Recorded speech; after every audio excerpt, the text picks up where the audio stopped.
Bwana akae nanyi. Ukurasa wa 142, ibada ya kupokea Wakristo wa madhehebu mengine.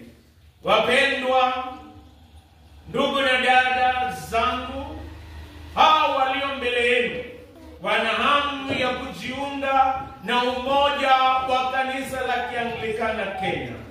Hii ndiyo imani ya kanisa.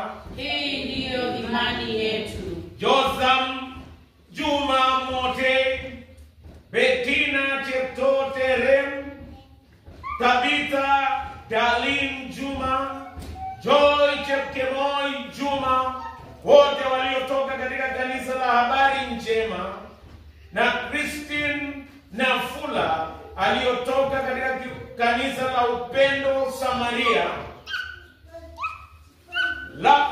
Lakini kabla sijawakubali, nitauliza wafanye maazimio fulani muhimu kuhusu imani yao kwa Mungu ambaye kwa majina ya utatu wake walibatizwa.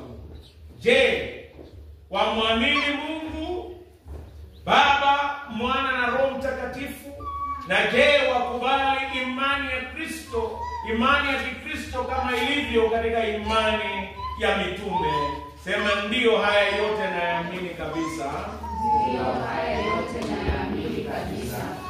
Je, wakubali kuwa kanisa la Kianglikana Kenya ni kanisa la kweli, sehemu moja wapo ya kanisa moja takatifu la mitume ulimwenguni kote?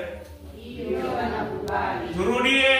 Ndio, nakubali. Je, wakubali huduma za maaskofu, makasisi na mashemasi? Na je, waamini sakramenti za ubatizo na chakula cha Bwana ndizo alizoamuru Kristo kwa kanisa lake? Ndio, naamini. Utakuwa mshirika mwaminifu wa kanisa la Kianglikana Kenya. Utakubali mafundisho yake na maongozo yake, na katika kila lililo kweli, na kushiriki katika ibada zake, utumishi na shuhuda. Ndio, kwa msaada wa Mungu. Na tuombe.